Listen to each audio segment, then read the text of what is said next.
"Don't sign that contract," a little genius boy shouts at a millionaire who was about to lose everything. At the age of 6, he prevents the sale of a gastronomic empire with a single drawing. What happens next changes not only the millionaire's life, but also that of his mother and everyone around him. Watch this amazing story to the end. The crystal chandeliers cast a warm glow across the polished mahogany tables of Sabre Artisanal's flagship restaurant.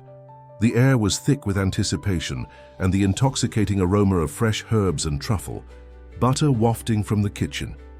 Marcus Rivera, the self-made restaurant mogul who had built the largest artisanal gastropub empire in the country from scratch, adjusted his tie as he prepared to sign the papers that would change everything.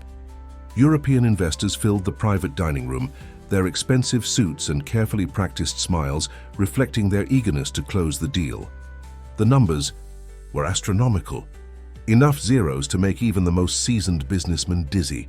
Photographers waited discreetly in the corners, their cameras ready to capture the historic moment when Sabre Artisanal would transition from a national treasure to an international empire. In a quiet corner of the room, 6-year-old Tommy sat at a small table, surrounded by colored pencils and drawing paper. His presence was an accident. His mother, Lisa's babysitter, had cancelled at the last minute, leaving her no choice but to bring him to this crucial event. As the new brand director for Sabre Artisanal, she couldn't afford to miss this signing, even if it meant having her son in tow. The boy seemed absorbed in his drawings, but his ears caught every word, every whispered conversation. His young mind processed information differently than the adults around him, picking up on subtleties they missed in their rush to close the deal. He watched as the investors discussed standardization and efficiency measures in hushed tones, their words floating across the room like ingredients in an unsavory recipe. Marcus raised the fountain pen, its gold nib catching the light. The room fell silent, save for the gentle clink of champagne glasses being readied for the celebration. The contract lay before him, its legal language concealing the true nature of what was about to transpire. "With this signature," announced Gerard Thompson, the lead investor, his British accent crisp and authoritative, "we begin a new chapter in culinary excellence. Sabre Artisanal will become a global phenomenon." Lisa stood near the wall, watching the proceedings with a mixture of professional interest and personal concern. Something about the investors' plans had been nagging at her since she'd reviewed their preliminary marketing strategy. Their vision for the brand seemed to clash with everything that made Sabre Artisanal special: the local ingredients, the creative freedom given to each chef, the connection to regional culinary traditions. As Marcus's pen hovered over the signature line, Tommy's small voice cut through the anticipatory silence like a knife through butter. "Don't sign that contract." The room froze. Lisa's heart stopped. Every head turned toward the corner where her son sat, his drawings scattered across the table, his bright eyes fixed on Marcus with an intensity that seemed beyond his years. Marcus slowly lowered the pen, his expression unreadable. The investors shifted uncomfortably, while Gerard Thompson's face darkened with barely concealed anger.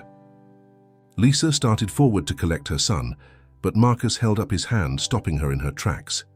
"Everyone out," he said quietly, his voice carrying the authority of someone used to being obeyed, except for the boy and his mother. The investors protested, but Marcus's decision was final. As the room cleared, leaving only Marcus, Lisa, and Tommy, the tension in the air shifted from professional to personal. Marcus approached Tommy's table, pulled up a chair, and sat down at eye level with the child. "Young man," he said, his voice gentle but serious, "would you like to tell me why you don't want me to sign this contract?" Tommy looked at his mother, then back at Marcus. His small hands clutched a drawing that showed the restaurant's kitchen, filled with figures and ingredients rendered in childish but surprisingly detailed strokes. "Because," he said with disarming simplicity, "they're going to take away your heart." Lisa started to apologize, but Tommy wasn't finished. He spread out his drawings across the table, pictures that connected words he'd overheard throughout the evening: standardization, licensing, regional ingredient substitution.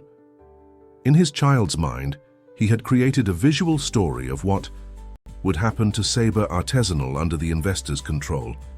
Marcus's expression changed as he studied the drawings. His eyes lingered on a particular sketch showing crossed-out recipes and chefs, being replaced by identical figures in corporate uniforms. It was a child's interpretation, but it captured something essential, something he had been trying to ignore in his rush toward expansion. The boy pointed to a specific conversation he'd overheard about Clause 8.2 of the contract, mentioned carelessly near his corner. His small finger traced the path between words on his drawing, creating connections that the adults had missed in their focus on numbers and projections.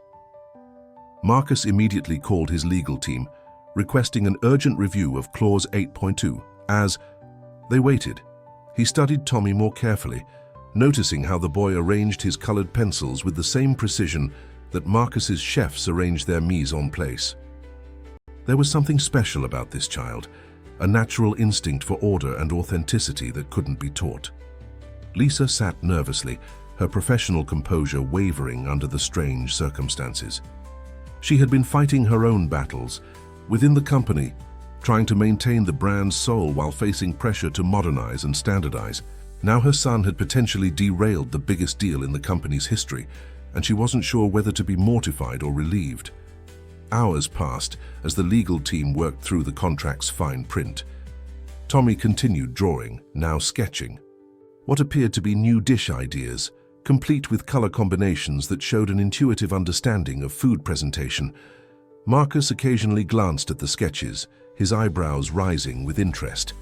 Finally, the chief legal counsel entered the room, his face grave. Mr. Rivera, the boy's concerns were valid. Clause 8.2 gives the investment group complete control over menu development, ingredient sourcing, and staff management. While they would maintain your name and branding, they could fundamentally alter everything that makes Sabre Artisanal unique. Lisa watched as Marcus's expression shifted from shock to anger to something deeper, a quiet determination she had seen before when he was creating new dishes in the test kitchen. He turned to Tommy, who was adding final touches to a drawing of what appeared to be a deconstructed dessert. "You saw what they couldn't hide," Marcus said softly. "Thank you." The next few days brought dramatic changes to Sabre Artisanal's headquarters. The investment deal was suspended indefinitely, causing an uproar among the board members who had championed the sale. But Marcus stood firm, inspired by a child's unwavering sense of truth. Tommy began spending more time in the test kitchen, where his unusual talent became even more apparent. He could identify subtle flavors that even experienced chefs missed, suggesting combinations that shouldn't work, but somehow did. The kitchen staff, initially skeptical of a child's presence in their domain, grew to respect his natural ability to understand the language of food. Lisa watched her son bloom in this environment, even as she faced increasing pressure from certain elements within the company. James Crawford, the expansion director who had orchestrated the European deal, was particularly hostile. He had seen the acquisition as his crowning achievement, and its failure had made him dangerous. "Your son has become a liability," Crawford warned Lisa one afternoon, cornering her in her office. "And you're allowing him to interfere with the natural evolution of this business. Think carefully about your position here." But Lisa stood her ground, drawing strength from her son's courage. She had fought too hard to reach her position, overcome too many obstacles as a single mother in the corporate world to back down now. Tommy had shown her that sometimes the biggest risks came disguised as safe choices, and the safest paths were the ones that stayed true to one's core values. Marcus, meanwhile, began to see something larger taking shape. Tommy's presence in the test kitchen had sparked an idea. What if they could capture that same childlike honesty and wonder in their approach to food? What if, instead of standardizing their offerings, they could create a more personal connection with their customers? He called Lisa into his office late one evening, after Tommy had fallen asleep on the comfortable couch in the corner, surrounded by his ever-present drawing materials. "Your son has made me realize something," Marcus said, gesturing for her to sit. "We've been so focused on growth that we've forgotten why people come to our restaurants in the first place. It's not just about the food, it's about the experience, the emotion, the connection. Lisa nodded, thinking about how Tommy approached each new dish with complete openness, free from preconceptions or culinary rules. He sees things differently, she agreed. He doesn't understand why anyone would want to change something that already tastes like love. Marcus smiled, pulling out a folder filled with preliminary sketches for a new initiative. "I want to create something new," he said, his eyes bright with excitement. "A program that brings back the personal touch to our restaurants, and I want you to lead it." But as Lisa looked through the proposals, she couldn't shake the feeling that Crawford and his allies wouldn't give up easily. The European deal had promised them significant personal gains, and they had too much invested in their vision of corporate expansion to simply step aside. The autumn sun streamed through the test kitchen's windows, casting long shadows across the stainless steel counters. Tommy sat on a specially designed high stool, his legs dangling as he watched Chef Maria prepare a new dish. His drawing pad lay open beside him, filled with colorful sketches of what he imagined the final plate would look like. "The sauce needs more depth," Tommy said softly, his head tilted to one side as he observed Chef Maria's movements. "Maybe. Remember that vanilla bean we found last week?" Maria paused, wooden spoon halfway to her lips. She'd been working on this sauce for 3 days, trying to perfect it for the winter menu. Most of the other chefs had already approved it, but something had felt missing. She reached for the vanilla bean, adding just a tiny scraping to the simmering liquid. The aroma that rose from the pot made her eyes widen. "Perfection," she whispered, shooting an appreciative glance at Tommy. "How do you do that?" Before Tommy could answer, Lisa appeared in the doorway, her face flushed with excitement. "The board approved it," she announced, waving a folder of documents. "The Family Flavors Initiative is officially launching next month." The news spread through the kitchen like wildfire. This was the program Lisa had developed, inspired by Tommy's unique approach to food. The concept was revolutionary for a restaurant chain. They would invite families to share their cherished recipes and food memories, which would then be interpreted by Sabor Artesanal's chefs into new menu items, maintaining the emotional core while elevating the execution. Marcus had backed the project fully, seeing it as a way to strengthen the restaurant's connections with their communities while maintaining their culinary excellence. But the real genius was in the implementation. Each location would feature different family-inspired dishes based on local submissions, ensuring that every restaurant maintained its unique character while remaining part of the larger Sabor Artesanal family. However, not everyone shared their enthusiasm. James Crawford stood in his corner office, glaring at the press release announcing the initiative. His phone buzzed with messages from the European investors, demanding explanations. He had promised them a straightforward acquisition, a clean transition to standardized operations.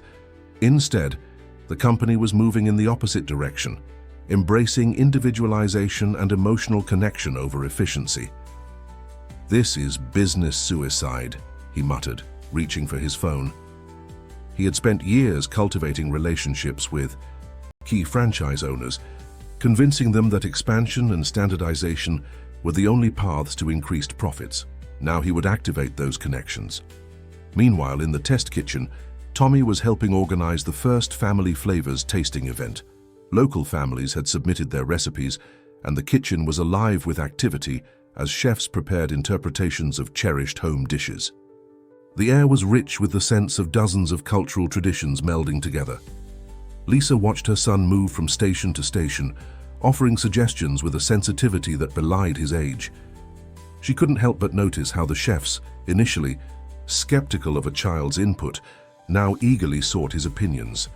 Tommy had an uncanny ability to identify the emotional core of a dish, the element that made it special to the family who had submitted it. Marcus joined them, looking more relaxed than he had in months. "The media response has been overwhelming," he said, showing Lisa his tablet. Food critics and industry publications were praising Sabor Artesanal's innovative approach, calling it a bold move in an industry increasingly dominated by standardization. "We're trending on social media," Lisa added, scrolling through her phone. People are already sharing stories about the family recipes they want to submit. It's becoming more than just a promotion. It's turning into a movement. Tommy looked up from a bowl of soup he was tasting. "This one needs more love," he said, simply. The chef beside him frowned, then tasted it again. His eyes widened in understanding. The recipe had called for hand-torn herbs, but they'd been precisely chopped instead. The difference was subtle but significant. The mechanical precision had removed the personal touch that made the original dish special. As the day progressed, more and more, families arrived with their recipes and stories. Lisa had arranged for professional videographers to document each family sharing their food memories, creating content that would be shared across Sabre Artisanal's social media platforms. The stories were powerful. Grandmothers teaching granddaughters secret techniques, fathers passing down sacred marinade recipes, siblings recreating dishes that reminded them of childhood celebrations. But in his office, Crawford was building a different narrative. He crafted careful messages to franchise owners, highlighting the potential costs and complications of implementing the Family Flavors program. He emphasized the logistical challenges of maintaining different menus at different locations, the difficulty of quality control, the potential for inconsistent customer experiences. The success of the Family Flavors initiative's first week exceeded everyone's expectations. Each participating restaurant reported increased customer engagement, with diners spending more time sharing their own food memories and connecting with staff. Social media was flooded with heartwarming stories of families rediscovering long-lost recipes and creating new traditions around Sabre Artisanal's interpretations of their dishes. But beneath the surface, tension was building. Crawford's carefully orchestrated campaign of doubt was taking root among certain franchise owners. They began sending concerned emails to corporate headquarters, questioning the sustainability of the program and expressing worry about their profit margins. Lisa sat in her office late one evening, poring over the feedback reports. Tommy had fallen asleep on her office couch again, his ever-present sketchbook clutched to his chest. The drawings inside showed his latest inspiration, a dessert that combined elements from 3 different family recipes, creating something entirely new, yet somehow familiar. A knock at her door startled her. It was Elena Rodriguez, one of the original Sabre Artisanal chefs, who had helped Marcus build the company from its first location. "We need to talk," Elena said, her usually confident voice tinged with concern. "Some of the franchise owners are planning to reject the Family Flavors program. They're saying it's too complex, too expensive to implement." Lisa felt her heart sink. She had anticipated some resistance, but not organized opposition. Who's behind it? Elena hesitated. "There's a meeting tomorrow. Private. Crawford invited select franchise owners to discuss concerns about the company's direction. They're calling it a strategy session, but it's really a rebellion," Lisa finished, her mind racing. She glanced at Tommy, peaceful in his sleep, and felt a surge of determination. This program wasn't just about business, it was about preserving the soul of food, the connections it created, the memories it held. The next morning, Lisa arrived early at headquarters, armed with data showing the positive impact of the Family Flavors initiative. She found Marcus already in his office, looking troubled. "Crawford's meeting isn't just about the program," he said without preamble. "They're planning to propose a vote of no confidence in my leadership."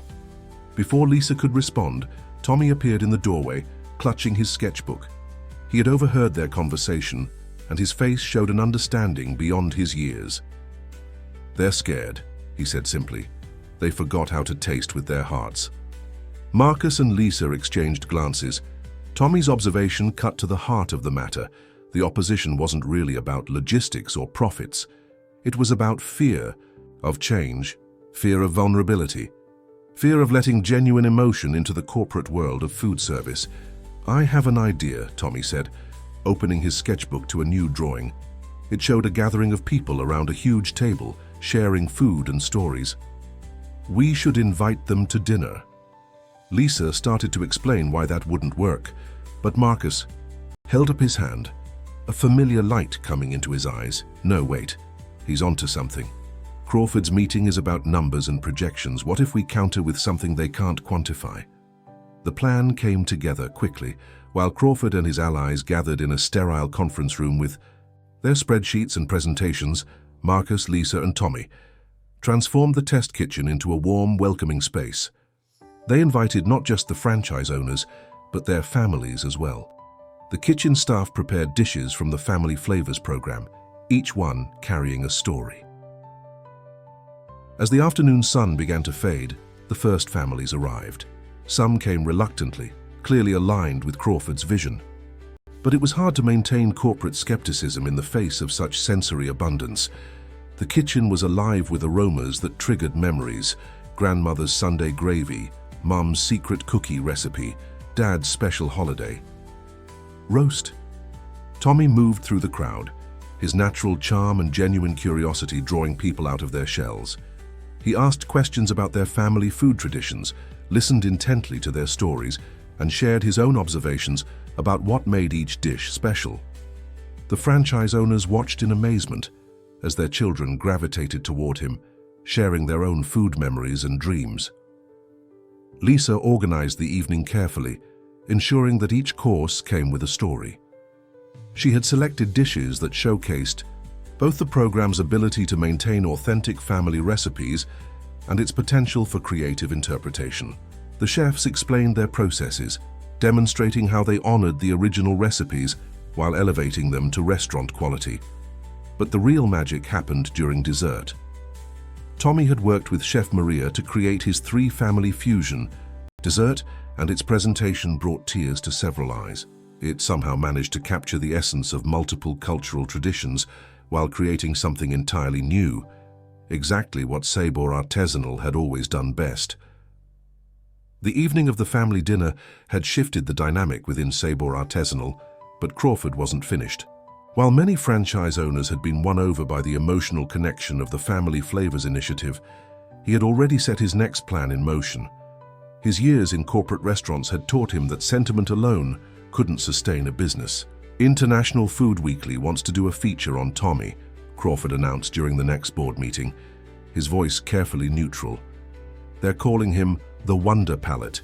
It could be excellent publicity for the brand. Lisa felt her stomach tighten. She knew this tactic. Crawford was trying to turn Tommy into a marketing gimmick, something that could be packaged, controlled, and eventually discarded. But before she could object, Marcus spoke up. "That's not your decision to make," he said firmly. "Tommy isn't a corporate mascot.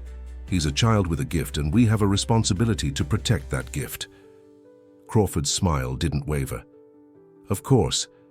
I merely thought, given the success of the Family Flavors initiative, that showcasing its young inspiration might help ease some remaining concerns about the program's legitimacy." Later that afternoon, Lisa found Tommy in his usual spot in the test kitchen, working with Chef Maria on a new recipe. He was carefully arranging edible flowers on a plate, his small fingers moving with surprising precision. The sight made her heart ache. He looked so natural here, so at peace. "Mum," Tommy said without looking up, "why do some people want to make food sad?" Lisa sat down beside him, watching as he adjusted a purple pansy to catch the light better. "What do you mean, sweetheart?" "When Mr. Crawford talks about food, it sounds like he's talking about building blocks. But food isn't blocks, it's like music. You can write it down, but the notes need to dance." His observation struck Lisa deeply. She had been struggling to articulate what bothered her about Crawford's vision for Sabor Artisanal, and her 6-year-old son had just expressed it perfectly. Under Crawford's plan, food would become a product rather than an experience, a transaction rather than a connection. The next few weeks brought a flurry of activity as the Family Flavors initiative expanded to more locations. Each restaurant began hosting weekly events where families could share their recipes and stories. The chefs worked closely with the recipe contributors, ensuring that the essence of each dish remained intact, even as it was refined for restaurant service. Marcus threw himself into the program with renewed energy. He traveled to different locations, personally overseeing the implementation and gathering feedback. The media attention was overwhelming. Food critics praised the innovative approach, social media buzzed with heartwarming stories, and customer loyalty reached new heights. But Crawford hadn't given up. He began hosting private tastings for influential food critics, serving them carefully crafted dishes that highlighted what he called inconsistencies in the family flavors program. He arranged for business analysts to write articles questioning the sustainability of individualized menus in a chain restaurant setting.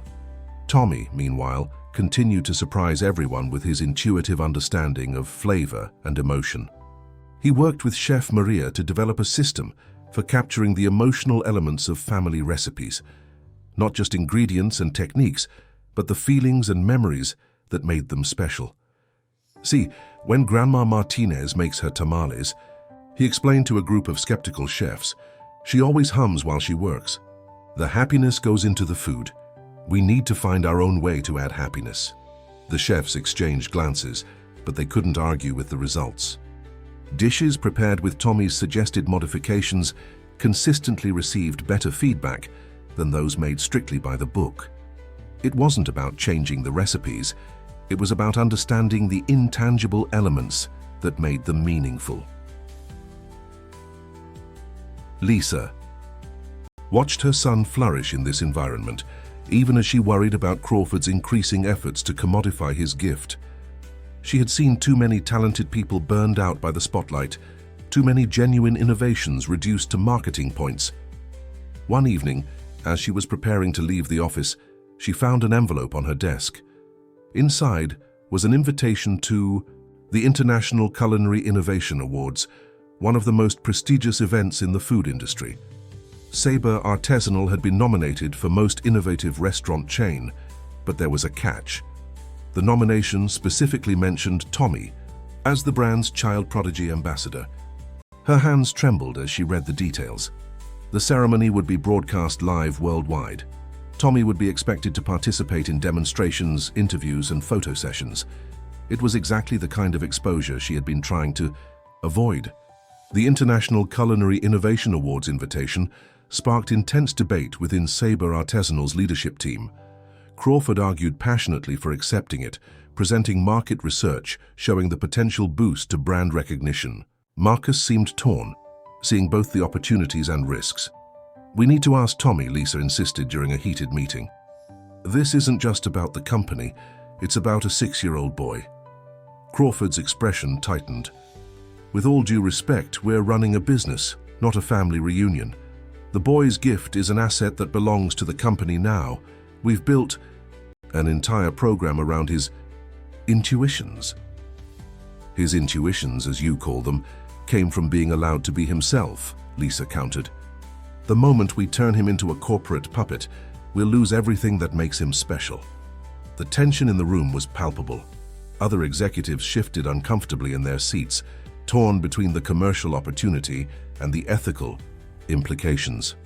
Marcus remained silent, watching the exchange with thoughtful eyes. Meanwhile, in the test kitchen, Tommy was working with Chef Maria on something new. They had received a family recipe for a traditional Polish soup, but the elderly grandmother who submitted it couldn't remember all the ingredients. Instead of giving up, Tommy had suggested they focus on how the soup made her feel. "She said it tasted like winter mornings and warm hugs," Tommy explained, carefully stirring the pot.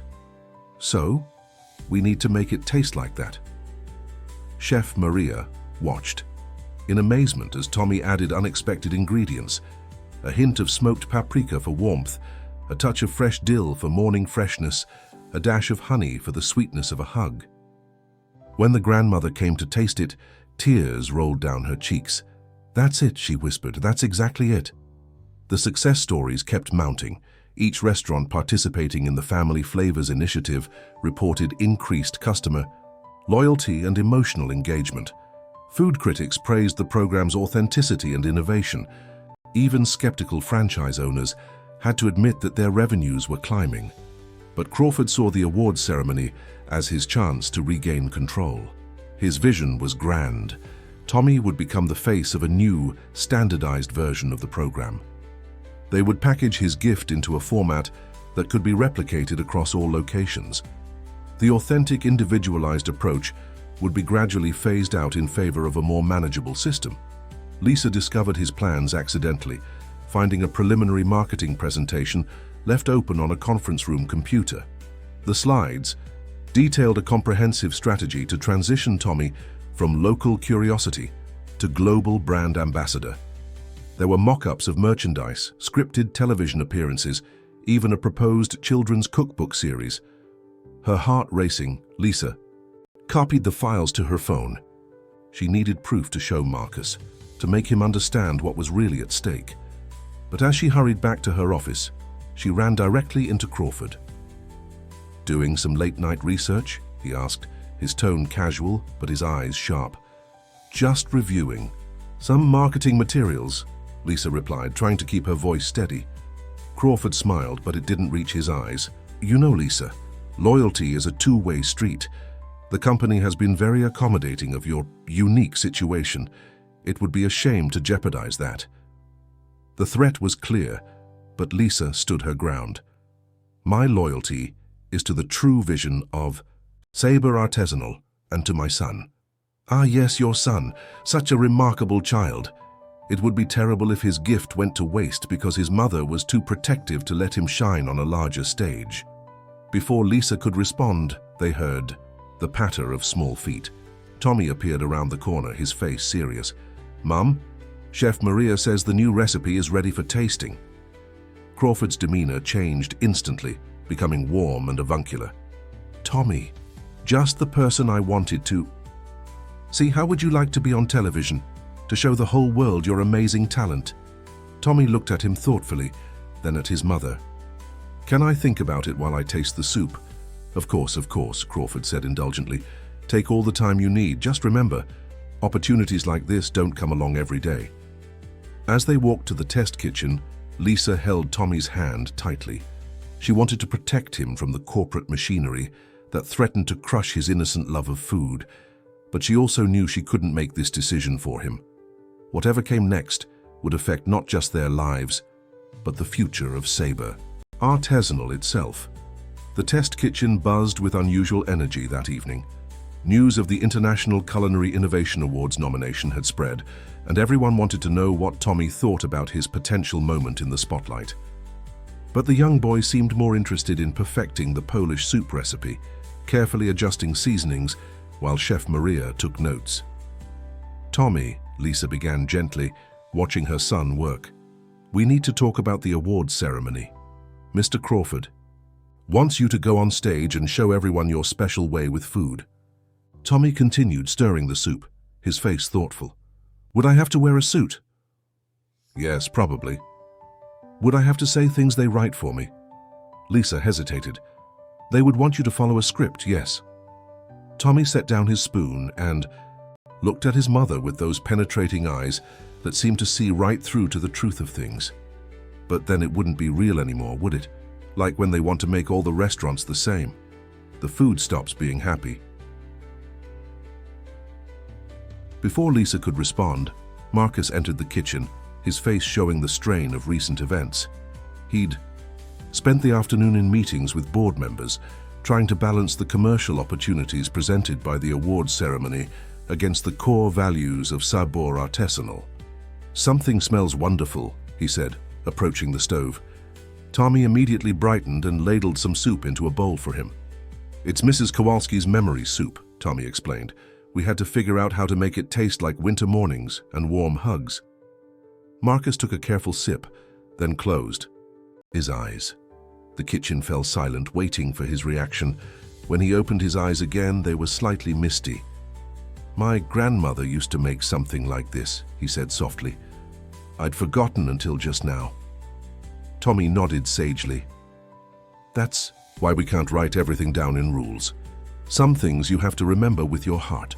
The simple wisdom of his words hung in the air, making Crawford's plans for standardization and scripted performances seem suddenly hollow. Lisa watched as Marcus took another spoonful of soup, noting how his shoulders relaxed, how the worry lines around his eyes softened. But their moment of clarity was interrupted by the arrival of a film crew, arranged by Crawford without consulting anyone. They burst into the kitchen with lights, cameras, and a cheerful host who immediately zeroed in on Tommy. "There's our star," the host exclaimed, moving toward Tommy with a microphone. "The boy wonder who's revolutionizing the restaurant industry. Can you show us your amazing talent?" Tommy shrank back, overwhelmed by the sudden intrusion. The soup ladle clattered against the pot as he bumped into it, creating a discordant note in the kitchen's usually harmonious atmosphere. "Stop," Marcus commanded, his voice cutting through the chaos. "This is a working kitchen, not a television studio. You don't have authorization to film here." The host's professional smile faltered. "But Mr. Crawford arranged everything. He said we could get preliminary footage for the awards ceremony promotional material." Lisa stepped protectively in front of Tommy, who had retreated to his familiar corner with his sketchbook. "Mr. Crawford doesn't have the authority to make those decisions," she stated firmly. The situation might have escalated further, but at that moment, Mrs. Kowalski herself appeared in the kitchen doorway. The elderly woman had come to taste the final version of her soup, and the sight of her stopped everyone in their tracks. "Is something wrong with the soup?" she asked, noting the tension in the room. Tommy immediately emerged from his corner, his natural warmth returning as he focused on what really mattered. "No, Mrs. Kowalski, we made it taste like your memories. Would you like to try it?" The film crew, sensing a moment, started rolling their cameras again. But what happened next wasn't the scripted drama they were hoping for. Instead, they captured something raw and real, an elderly woman tasting a lost piece of her childhood, expertly recreated by a child who understood that food was about more than ingredients. Mrs. Kowalski's reaction was everything Tommy had hoped for. Tears welled in her eyes as she savored the soup, and she began speaking in rapid Polish, describing winters from her youth, her grandmother's kitchen, the love that seasoned every bowl. The host looked uncertainly at their footage, realizing that this genuine moment of connection didn't fit the slick commercial narrative they'd been planning to create. This wasn't about a child prodigy performing for the cameras. It was about the pure, simple magic of food bringing people together. The unauthorized filming incident created ripples throughout Sabre Artisanal. Board members were divided over Crawford's actions, with some supporting his aggressive marketing strategy, and others concerned about the exploitation of a child. The footage of Mrs. Kowalski's emotional response to Tommy's soup had gone viral, but not in the way Crawford had intended. Instead of showcasing a manufactured child prodigy, the unedited clips revealed something more profound: the genuine connection between food, memory, and human emotion. Food blogs and social media exploded with stories of people's own family recipes, their lost food memories, their desire for authentic experiences in an increasingly standardized world. Crawford paced in his office, watching the situation spiral beyond his control.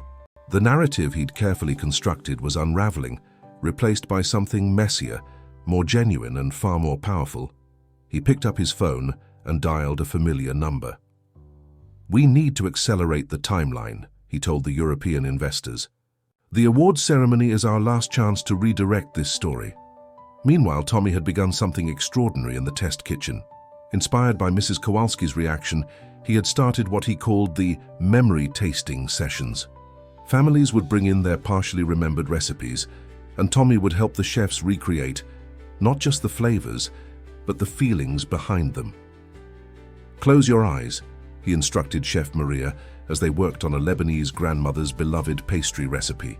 "What do you think love smells like in Beirut?" The chef laughed, but she closed her eyes. Tommy guided her through the process, encouraging her to think beyond ingredients to emotions, beyond measurements to memories. The resulting pastries weren't exactly like the grandmother's original recipe, but they captured something even more important: the essence of the love that had made those pastries special.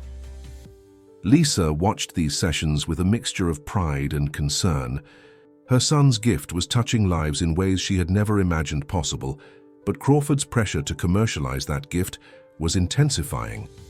The awards ceremony loomed closer, and with it, the need to make a final decision. One afternoon, as Tommy worked with a family trying to recreate their father's secret barbecue sauce, Marcus called Lisa into his office. The usually composed restaurant mogul looked troubled. "Crawford has been meeting with our biggest franchise owners," he said without preamble. "He's convinced several of them that the Family Flavors initiative is unsustainable. They're demanding we either standardize the program or shut it down." Lisa felt her heart sink. "But the program is working. The numbers prove it." "Numbers aren't the issue anymore," Marcus replied, running a hand through his silver hair.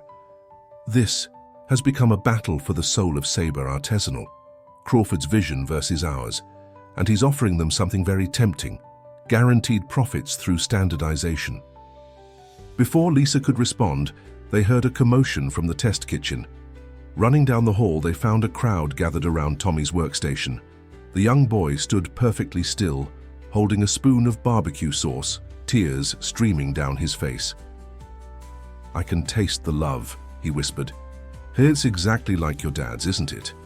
The family members around him were also crying, nodding in amazement. Their father had never written down his recipe, and after his retirement, they thought it was lost forever.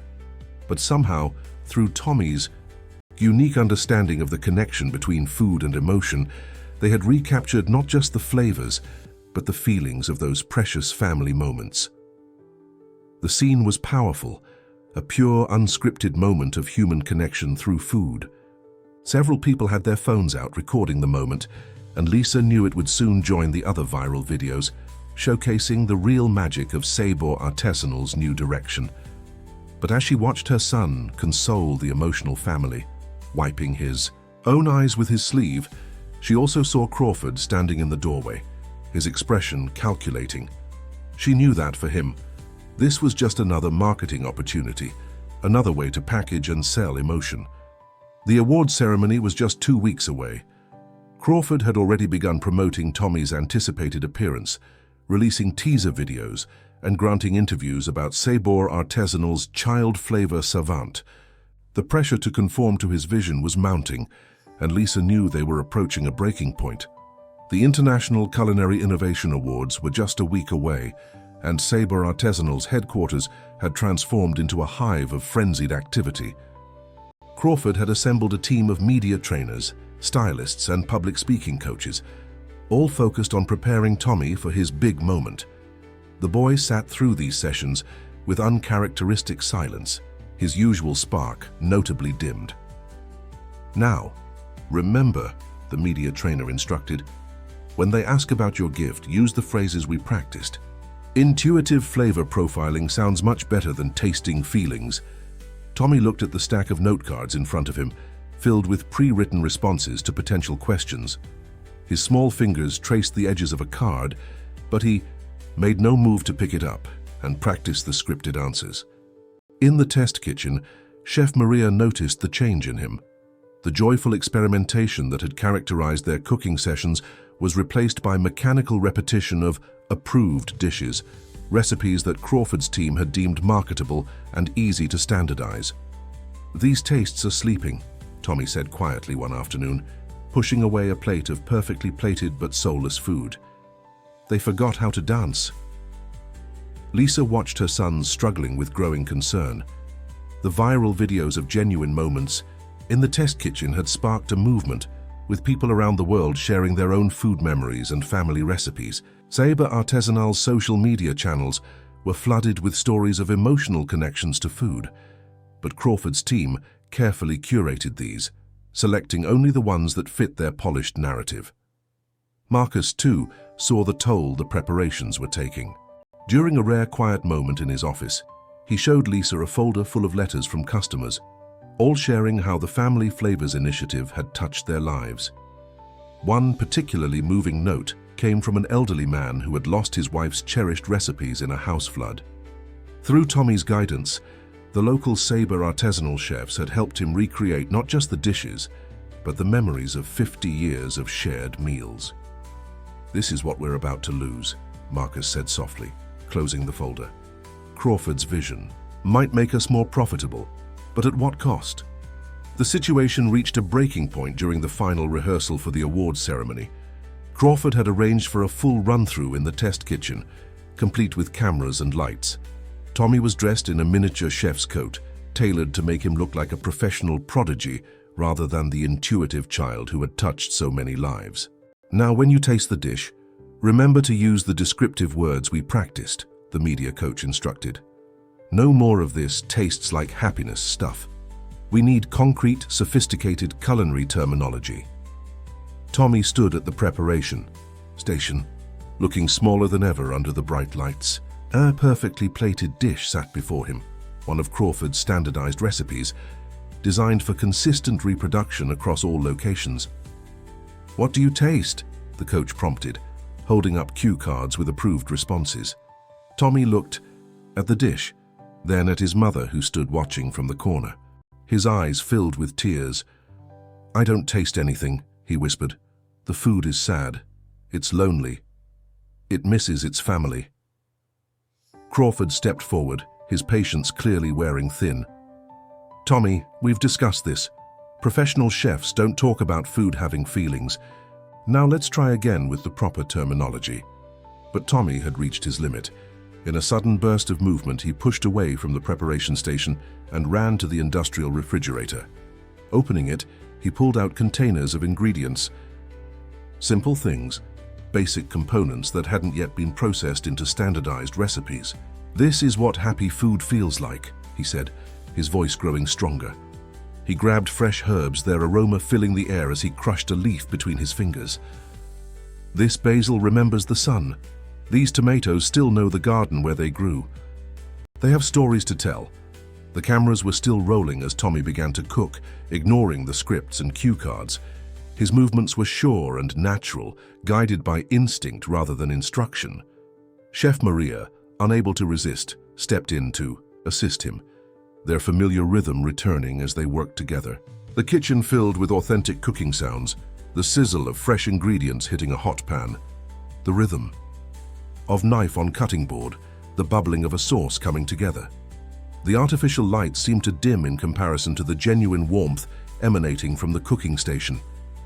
As Tommy cooked, something remarkable happened in the test kitchen. The camera crew, forgetting their scripted shots, began to film with genuine interest.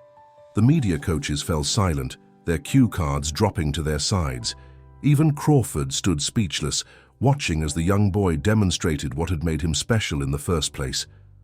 "Food isn't just ingredients," Tommy explained as he worked, his confidence returning with each authentic movement. "It's like a story that different families tell in different ways.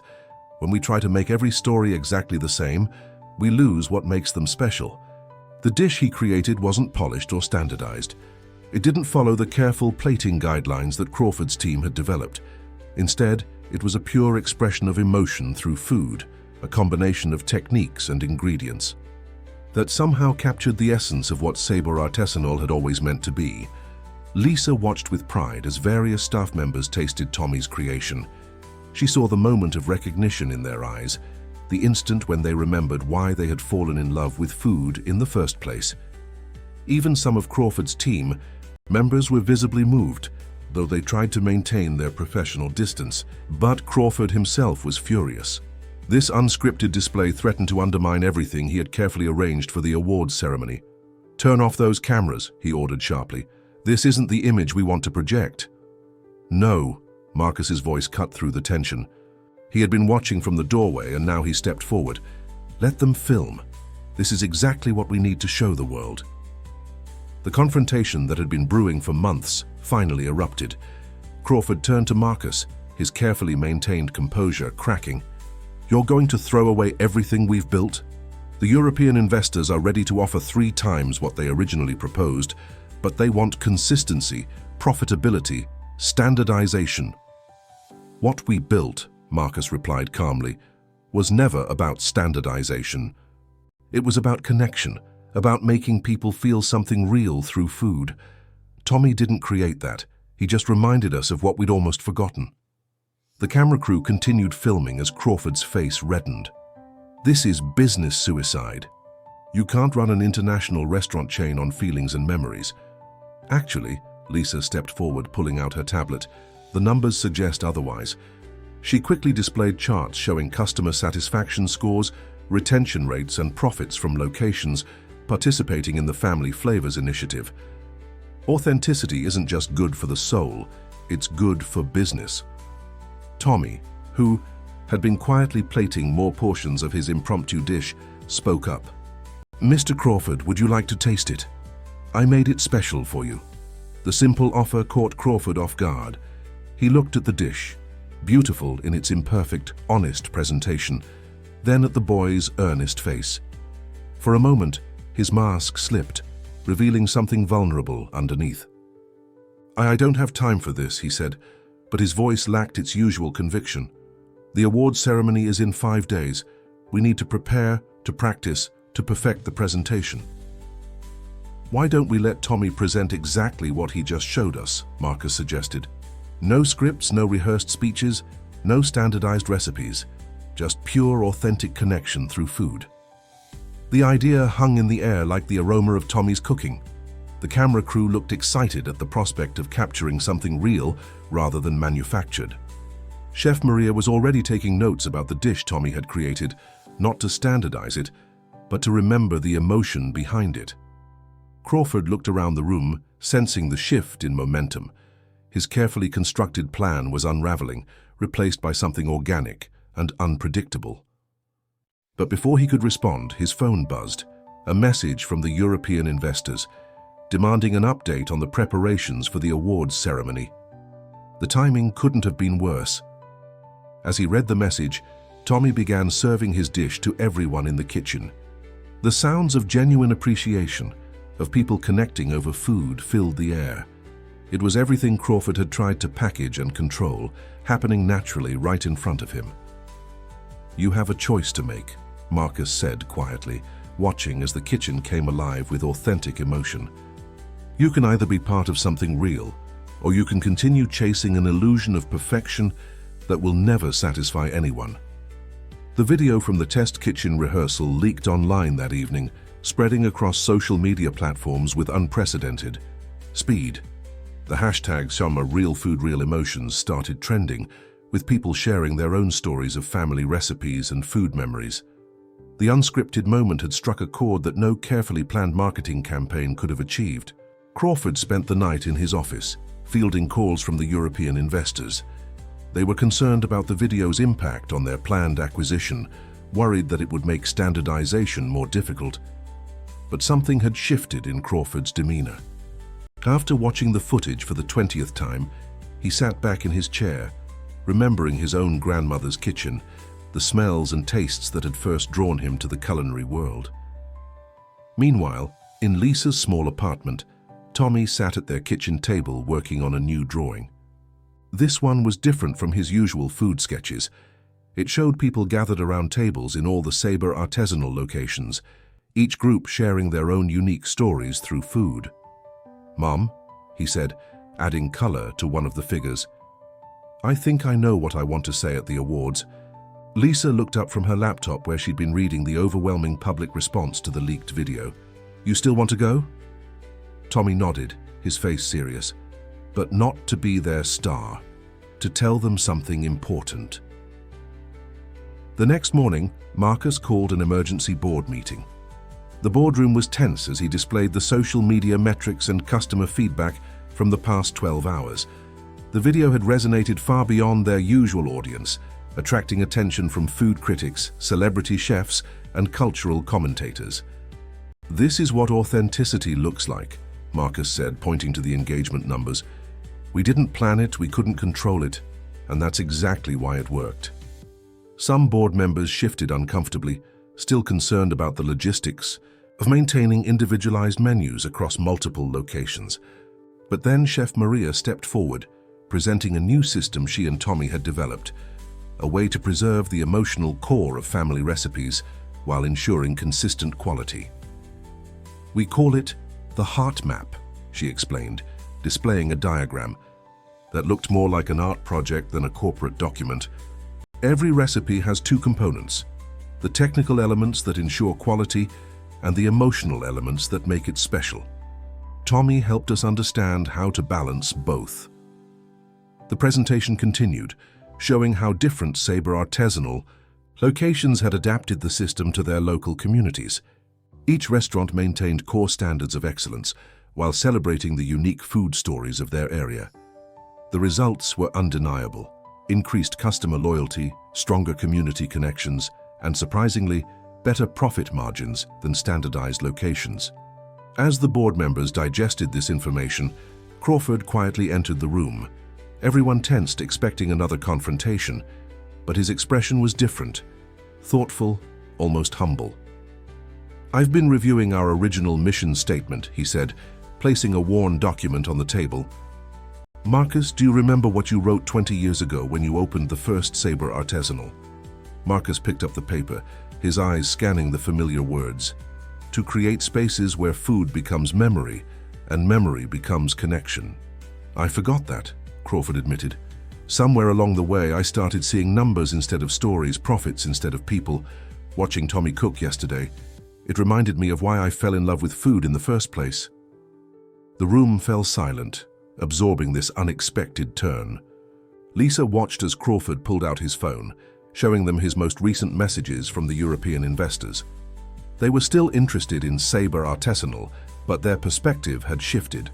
Instead of pushing for standardization, they were now intrigued by the authentic connection the brand had created with its customers. "They're calling it emotional sustainability," Crawford explained. "The ability to maintain genuine connections while scaling up. They think we might be pioneering a new model for restaurant chains." Tommy, who had been quietly drawing in his corner of the boardroom, looked up. "Can I show them my idea at the awards?" All eyes turned to the young boy. Crawford walked over and looked at the drawing Tommy had been working on, a beautiful illustration of how each Sabre Artisanal location could become a unique story collector while remaining part of the larger family. "Yes," Crawford said softly. "I think that's exactly what they need to see." As the meeting concluded, a new energy filled the room. The awards ceremony was no longer viewed as a marketing opportunity, but as a chance to share something authentic with the world. Plans began to form, but this time they centered around real stories, real emotions, and real connections. The days leading up to the International Culinary Innovation Awards transformed Sabre Artisanal's test kitchen into a celebration of authentic cooking. Instead of rehearsing scripted presentations, Tommy and Chef Maria worked with families from various locations, documenting their stories and recipes for a special showcase at the ceremony. Lisa watched in amazement as Crawford threw himself into the new direction with unexpected passion. His organizational skills, once focused on standardization, now helped create a system for preserving and sharing food memories across the restaurant chain. He worked alongside Tommy, learning to understand the emotional language of food that came so naturally to the boy. "You see," Tommy explained, helping Crawford taste test a generations-old Italian sauce recipe, "when the grandmother makes it, she hums her special song. We can't copy the song, but we can capture how it makes the sauce feel happy." Crawford nodded, beginning to understand. His analytical mind started mapping the intangible elements that made family recipes special. Together with Chef Maria, he developed what they called emotion cards, guides that helped chefs connect with the heart of each dish they prepared. The European investors, intrigued by this innovative approach, sent representatives to observe the process. They were particularly impressed by how the Family Flavors initiative had created a sustainable model for growth that didn't sacrifice authenticity. "This isn't just about food," one investor noted, watching Tommy work with a local family. "It's about preserving cultural heritage while moving forward. It's revolutionary." Marcus spent these days traveling between Sabre Artisanal locations, sharing the new vision with franchise owners. Many were surprised to find that embracing local food stories and memories actually simplified their operations. When chefs connected emotionally with the food they prepared, quality naturally improved. The night before the awards ceremony, the test kitchen hosted a special dinner. Families whose recipes had become part of Sabre Artisanal's story gathered to share their food and memories. The room buzzed with multiple languages, laughter, and the sounds of people connecting over shared meals. Tommy moved from table to table, his natural ability to understand food emotions helping him connect with everyone, regardless of their background. He collected new stories, added notes to his ever-present sketchbook, and helped translate the unspoken language of family recipes. Lisa found Crawford standing quietly in a corner, watching the scene with misty eyes. "I never knew," he said, softly, "that letting go of control could create something so beautiful." "It's not about letting go," Lisa replied. "It's about holding on to what really matters." As the evening wound down, Tommy gathered everyone's attention. Standing on a step stool in the middle of the kitchen, he unveiled a large drawing he'd been working on secretly. It showed a map of the world, with Sabre artisanal locations marked not as identical franchises, but as unique points of light, each connected to others through threads of shared food stories.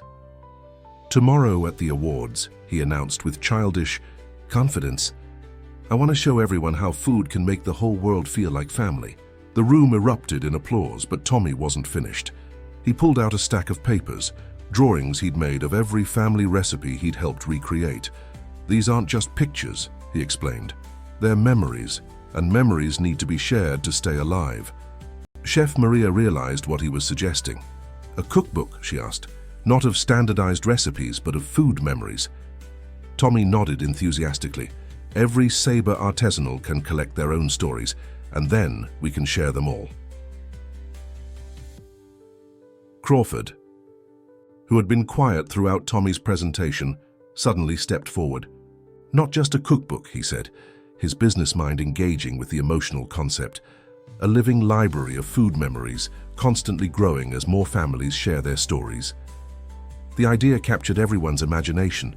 By the end of the evening, plans were already forming to create what would become the Heart of Sabre collection, a revolutionary approach to preserving and sharing family food traditions while allowing them to evolve naturally. As Lisa tucked Tommy into bed that night, she noticed he was unusually quiet. "Nervous about tomorrow?" she asked. Tommy shook his head. "No," he said thoughtfully. "I just hope they're ready to really listen, not just with their ears, but with their hearts."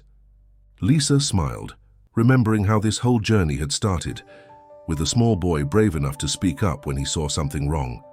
Tomorrow would be another kind of beginning, one that would change not just Sabre artisanal, but potentially the entire restaurant industry's approach to authentic cuisine.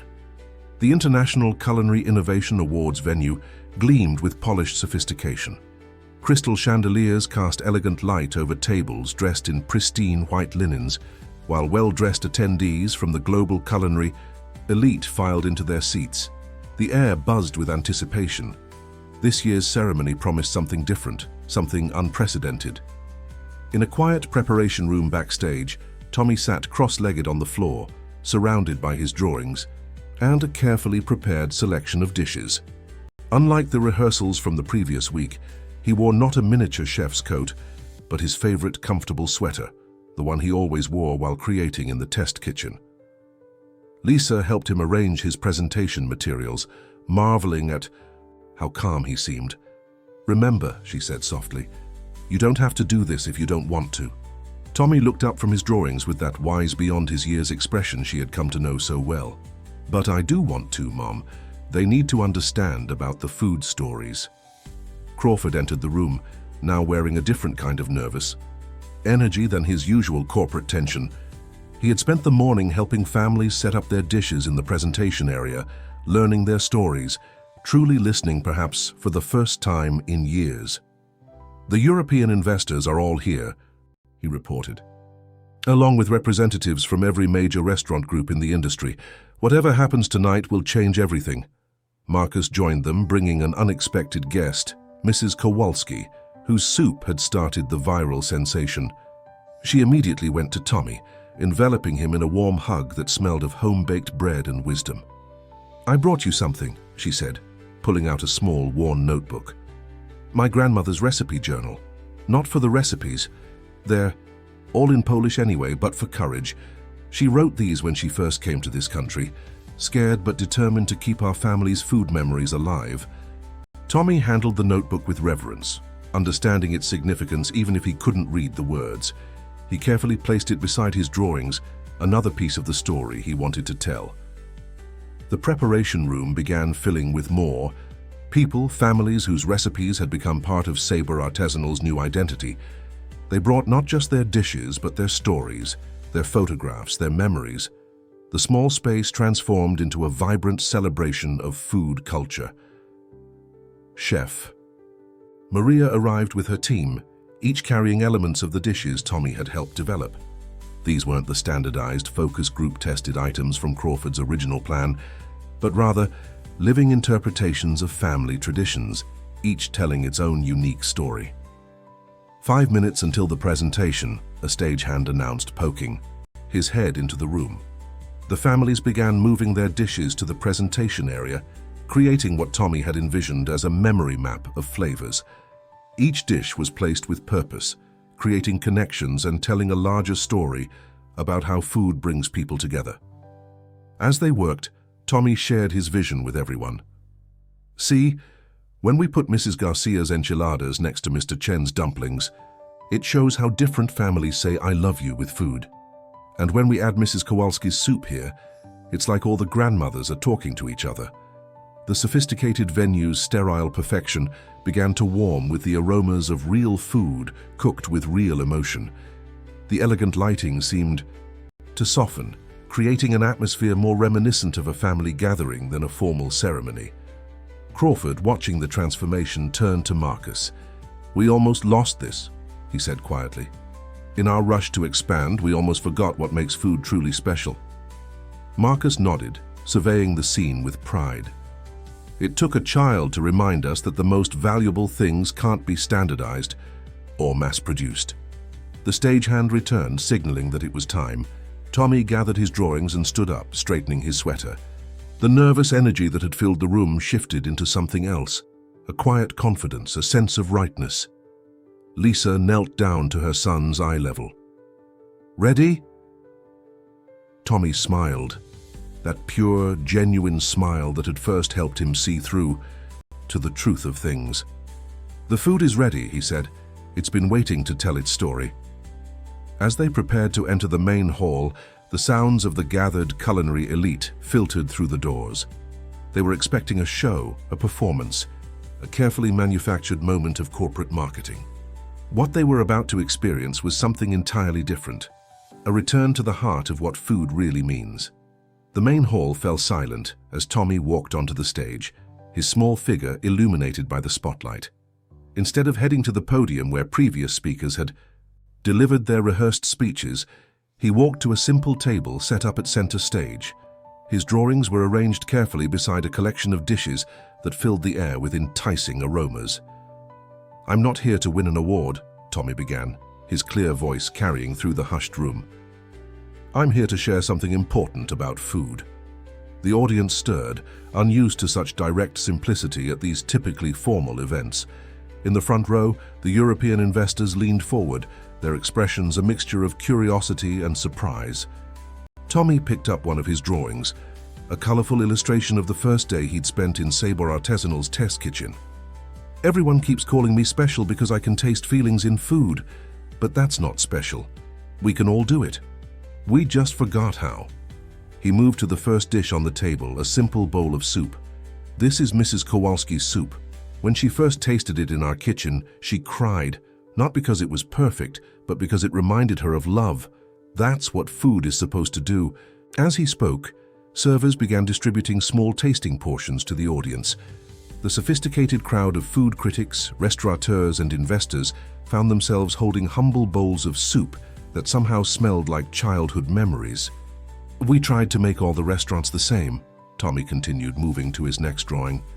"But that's like trying to make all families the same. It doesn't work. Every family has their own food story." He gestured to the families who had begun entering the hall, each carrying their contributions to the memory map. They arranged themselves and their dishes around the stage, creating a living illustration of Tommy's vision. "This is Mr. Rossi's lasagna," Tommy explained, pointing to one dish. "He learned it from his mother, who learned it from her mother. Every time he makes it, he adds a little something new, but it still tastes like his family's love. That's not something you can put in a rule book." The audience was completely engaged now, many of them taking notes, others visibly moved by the authentic display of food culture. The European investors whispered among themselves, their initial skepticism transforming into genuine interest. Tommy moved through his presentation, sharing story after story, connecting dishes and memories in ways that transcended traditional culinary boundaries. He showed how Mrs. Garcia's secret salsa recipe had inspired a new approach to flavor balancing in Chef Maria's kitchen, and how Mr. Chen's dumpling technique had revolutionized the way they thought about texture. Every Sabre artisanal restaurant is different, Tommy explained, showing a new drawing of his map concept, because every community has different stories to tell, but they're all connected by something bigger than rules or recipes.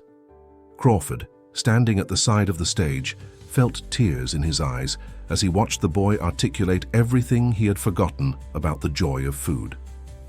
His phone buzzed with messages from the European investors, but for the first time in years, numbers and projections seemed insignificant compared to the truth being shared on stage. Lisa watched with pride as her son, completely in his element, continued to weave together the strands of his food philosophy. He wasn't just presenting a business model or a marketing strategy. He was reminding everyone in the room why they had fallen in love with food in the first place. "We don't need to make every restaurant the same," Tommy concluded, picking up his final drawing.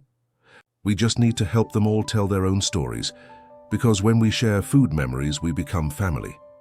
The silence that followed was profound.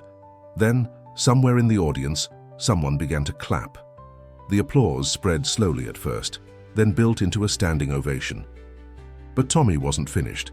He gestured to the families around the stage, and they began serving their dishes to the audience. What followed was unlike anything the International Culinary Innovation Awards had ever seen. The formal ceremony transformed into a celebration of food culture, with families sharing their stories, chefs learning new techniques, and business executives remembering their own food memories. The European investors, who had come expecting a standard corporate presentation, found themselves deeply engaged in conversations about authentic cuisine and emotional sustainability. They saw firsthand how Sabre Artisanal's new approach could revolutionize the restaurant industry without sacrificing its soul. The days following the International Culinary Innovation Awards brought unprecedented attention to Sabre Artisanal. Food critics who had attended the ceremony wrote glowing reviews not just of the food, but of the revolutionary approach to preserving and sharing culinary heritage. The video of Tommy's presentation went viral, drawing even more attention than the leaked test kitchen footage. The European investors, deeply moved by the authentic display of food culture, proposed a completely different kind of partnership. Instead of pushing for standardization, they wanted to help Sabre Artisanal develop its emotional sustainability model for the global market. Their vision now aligned perfectly with Tommy's concept of restaurants as story collectors. "We're not just investing in a restaurant chain," their lead representative explained. During a meeting with Marcus and Crawford, "We're investing in a new way of thinking about food service. This could change the entire industry." Crawford, transformed by the experience, threw himself into developing the infrastructure needed to support the new vision. His organizational skills proved invaluable as they created systems for collecting, preserving, and sharing food stories across different locations. The heart map concept that Tommy had drawn became the foundation for a revolutionary restaurant management approach. In the test kitchen, Tommy continued working with Chef Maria, but now their experiments had a larger purpose. They developed teaching methods to help other chefs understand the emotional elements of cooking, creating what they called memory tasting workshops. "It's like teaching people to listen with their hearts," Tommy explained to a group of visiting chefs. "When you know the story behind a recipe, you can taste the love that went into creating it." Lisa watched her son flourish in this new environment. His natural ability to connect with people through food had sparked a movement that went far beyond their original goals. Restaurant chains around the world began reaching out, wanting to learn about Sabre Artisanal's approach to authentic cuisine.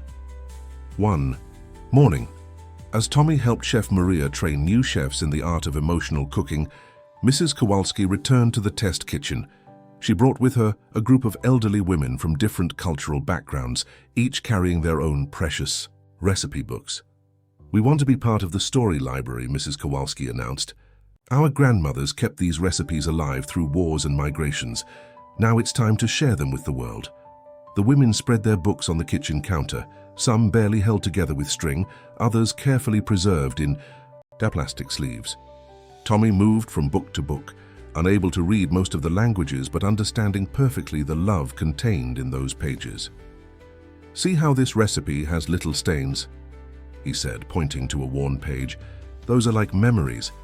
Every time someone cooked it, they added their own love to the story." Marcus, who had been watching quietly, stepped forward. "Ladies," he said warmly, "would you be willing to help us create something new? We're establishing a council of culinary wisdom, people who understand that food is about more than ingredients and techniques." The idea took root immediately. The women began sharing stories across their cultural boundaries, finding common threads in their diverse culinary traditions. Their excitement was contagious, drawing in younger family members who had never shown interest in traditional cooking. Crawford, entering the kitchen with his tablet full of business projections, stopped short at the scene. The pristine test kitchen had transformed into a warm, bustling space filled with grandmother wisdom and cooking stories. Instead of pulling out his presentation about market expansion, he pulled up a chair and listened. "You know," he said to Lisa, watching Tommy help an elderly Greek woman demonstrate the proper way to fold phyllo dough, "I spent years trying to remove emotion from the equation. I thought consistency meant controlling every variable. But this is real consistency, the consistency of love passed down through generations." The Council of Culinary Wisdom quickly became an integral part of Sabre Artisanal's new identity. Each restaurant location would have its own local council, ensuring that traditional recipes and cooking methods wouldn't be lost to time. The grandmothers became cultural ambassadors, their wisdom strengthening the connection between modern restaurant service and timeless food traditions. As the day wound down, Tommy sat with his sketchbook, drawing the scene before him. His pictures had evolved, becoming more detailed and nuanced, just like his understanding of food's role in human connection. But they still carried that essential childlike wisdom that had started their journey. The transformation of Sabre Artisanal continued to ripple through the culinary world. Food magazines featured stories about local councils of grandmothers teaching professional chefs the secrets of traditional cooking. Business schools began studying the company's emotional sustainability model as a new paradigm for restaurant chain management. In the test kitchen, now renamed the Heart Kitchen, Tommy's influence had created a unique blend of professional expertise and home cooking wisdom. Chef Maria had developed a training program that taught technical skills alongside emotional awareness, helping chefs understand that perfect execution meant nothing without heart. "Today we're going to learn about happy vegetables," Tommy announced to a new group of trainee chefs. He had become a regular part of the orientation process, helping newcomers understand the philosophy behind Sabre Artisanal's approach. Lisa, watching from her new office adjacent to the kitchen, marveled at how naturally her son had grown into his role. He wasn't a mascot or a marketing tool. He was a teacher, helping others reconnect with the emotional core of cooking. Crawford, who had once seen Tommy as a commodity to be packaged and sold, now sought his input on major decisions. The boy's intuitive understanding of how food connected people had proven more valuable than any market research or focus group. "We're opening a new location in Chicago," Crawford explained during a planning meeting. "Tommy, how should we start?" "Collecting their food stories." Tommy considered the question seriously, adding a new sketch to his ever-present notebook. "Every neighborhood has grandmothers," he said finally. "And every grandmother has a recipe that makes someone feel loved. We just need to find them and listen." The European investors had become enthusiastic supporters of this approach. Instead of imposing standardization, they helped create infrastructure for preserving and sharing local food cultures. Each Sabre Artisanal location became a unique celebration of its community's culinary heritage, while maintaining connections to the larger family of restaurants. Marcus, watching his company evolve in ways he had never imagined, found himself returning to the simple truth that had started it all, a child's ability to see through corporate complexity to the heart of what mattered. One evening, as the sun set over the Heart Kitchen, the core team gathered for a special dinner. Mrs. Kowalski and her Council of Culinary Wisdom had prepared a feast that represented the journey they had taken together. Each dish told a story, each flavor carried a memory. "You know what makes these tastes so special?" Tommy asked, helping serve portions to everyone. "They're not just ingredients, they're like hugs from all the grandmothers who ever made these recipes." Lisa watched her son move confidently through the kitchen, no longer the shy boy who had once hidden in corners with his sketchbook. He had found his place in the world, helping others understand the language of food and emotion. Crawford, who had set aside his tablet for the evening, smiled as he tasted a particularly moving dish. "I spent years chasing the perfect system," he reflected, "but perfection isn't about systems, it's about connection." Chef Maria raised her glass in a toast. "To Tommy," she said warmly, "who taught us that the secret ingredient in every great dish is the love story behind it." As the evening progressed, plans for the future naturally emerged from the conversation. The Heart of Sabre collection, their living library of food memories, would soon be available to the public. Not as a traditional cookbook, but as a multimedia experience that preserved the stories, techniques, and emotions behind each recipe. The Council of Culinary Wisdom would expand, creating a network of local food historians who could ensure that traditional cooking methods wouldn't be lost to time. Each restaurant would become not just a place to eat, but a center for preserving and celebrating food culture. Tommy, listening to the adults' plan, added final touches to his latest drawing. It showed the Heart Kitchen as he saw it, not just a professional cooking space, but a place where food memories came alive and new stories were born every day. 1 year after the International Culinary Innovation Awards, Sabre Artisanal had become more than just a successful restaurant chain. It was a movement. The company's revolutionary approach to preserving and celebrating food culture had inspired changes throughout the industry. Other restaurants began developing their own versions of the Heart Map concept, recognizing that authentic connection was the key to lasting success. In the Heart Kitchen, Tommy sat with his mother reviewing his latest collection of drawings. These weren't just food sketches anymore. They had evolved into detailed stories that captured the essence of each recipe in the Heart of Sabre collection. "Look, Mom," he said, pointing to a particularly vibrant illustration. "This shows how Mrs. Chen's dumplings connect with Mr. Rossi's ravioli. Different countries, same love." Lisa smiled, remembering how far they had come from those uncertain days when she had worried about bringing Tommy to work. Her position as Director of Cultural Heritage had allowed her to help other working parents find ways to include their children in the company's mission. Crawford entered the kitchen carrying a thick binder of reports, but unlike the stark financial documents of the past, these were filled with stories, photographs, and testimonials from communities touched by Sabre Artisanal's approach. "The European investors just completed their annual review," he announced, his face glowing with pride. "Our emotional sustainability model has exceeded all expectations. They're calling it the future of restaurant management." Chef Maria, who had been mentoring a group of young chefs nearby, joined the conversation. "It's not just about the numbers," she said. "Every day we're helping families preserve their food heritage. That's worth more than any profit margin." The Council of Culinary Wisdom had expanded beyond anyone's expectations. What started as a group of grandmothers sharing recipes had grown into an international network of food culture preservationists. They organized cooking workshops, documented traditional techniques, and ensured that centuries of kitchen wisdom wouldn't be lost to time. Marcus, who had recently returned from visiting new locations across the country, gathered everyone for an important announcement. "The Heart of Sabre collection is being recognized by the Smithsonian," he revealed. "They want to include it in their cultural heritage archives." The news was met with joy, but not surprise.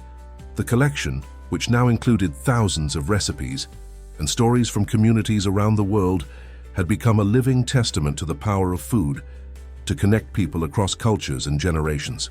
Tommy's role had evolved naturally as he grew. While still maintaining his special connection to taste and emotion, he had become an ambassador for what they called heart-first cooking. His workshops, which taught people to understand the emotional language of food, had waiting lists months long. You know what makes me happiest?" Tommy asked, looking around at the bustling kitchen. "Seeing people remember how to taste love in their food." The Heart Kitchen had become a place of pilgrimage for chefs and food lovers from around the world. They came to learn not just recipes and techniques, but how to maintain the soul of cooking in a modern restaurant environment. The European investors, who had once pushed for standardization, now proudly showcased Sabre Artisanal as an example of how tradition and innovation could work together.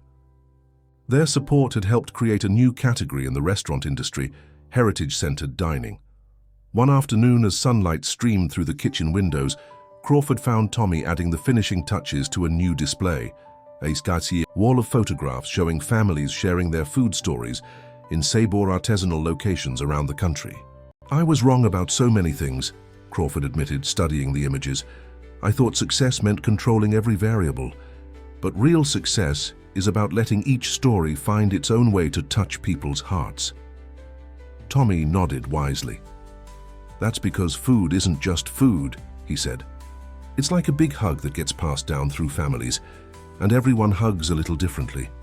The wisdom of his words, simple yet profound, had become the foundation of Sabre Artisanal's philosophy. Each restaurant was encouraged to develop its own personality, while maintaining the core commitment to authentic connection through food. The 5th anniversary of Tommy's fateful interruption at the contract signing was celebrated not with corporate fanfare, but with a worldwide gathering of food families. Each Sabre Artisanal location hosted local celebrations, connected through live streams that allowed communities to share their stories across borders and oceans. In the Heart Kitchen, now expanded to accommodate the growing number of visitors and students, Tommy stood before a wall covered in drawings, his original sketches from that first day leading up to his most recent works. Each image told part of their journey from corporate standardization to cultural celebration. "Food has a memory," he explained to a group of visiting culinary students. "Not just of ingredients or techniques, but of all the love that went into creating it through the years. Our job is to listen to those memories and add our own love to the story."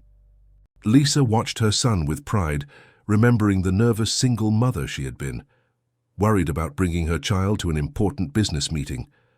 That child had transformed not just a company, but an entire industry's understanding of what made food special. Crawford, who had become one of the most passionate advocates for emotional sustainability in the restaurant industry, was presenting their model at prestigious business schools. "Success isn't about replication," he would say. "It's about connection. Each Sabre Artisanal tells its community's unique story while remaining part of a larger family." The European investment had evolved into a partnership that supported food culture preservation worldwide. They had established grants for communities to document their culinary heritage and training programs for chefs who wanted to learn the art of emotional cooking. Marcus, though semi-retired now, still visited the Heart Kitchen regularly. On this special anniversary, he gathered everyone for an important announcement. "When Tommy stopped me from signing that contract 5 years ago," he began, "he saved more than just a company. He reminded us that food is about bringing people together, about keeping memories alive, about passing love from one generation to the next." The Council of Culinary Wisdom, now a respected institution in the food world, had representatives in every Sabre Artisanal location. They ensured that traditional cooking methods and family recipes weren't just preserved, but celebrated and shared with new generations. Chef Maria, who had trained hundreds of chefs in the art of emotional cooking, smiled as she watched her students work. Each had learned to balance professional technique with the heart-centered approach that Tommy had introduced. "The secret," she would tell them, "isn't in the ingredients or the methods. It's in understanding that every dish carries the stories of all the hands that created it through time." As the anniversary celebration continued, families shared meals and stories across the globe. The Heart of Sabre collection had grown into a living archive of human connection through food, preserving not just recipes, but the emotions and memories that made them special. Tommy, now a few years older, but still carrying that same pure understanding, gave food's power to connect people, sat with his original sketchbook. He had been asked to create a special drawing for the anniversary, something that captured the essence of their journey. His illustration showed a single table that stretched across the world, with families from every culture sharing their food and stories. Above them, like stars in the sky, floated the tastes and memories of generations of cooking with love. Food is like a big family, Tommy explained, adding final touches to his drawing. Sometimes messy, sometimes complicated, but always connected by love. As the sun set on their anniversary celebration, the Heart Kitchen filled with the aromas of dishes being prepared in Sabor artisanal locations around the world. Each recipe carried its own story, each flavor held its own memory, and together they created a symphony of human connection through food. Remember, Tommy said, sharing his final wisdom of the day, the most important ingredient in any recipe is the love story behind it. That's what makes food taste like home. And so Sabor Artisanal continued to grow and evolve,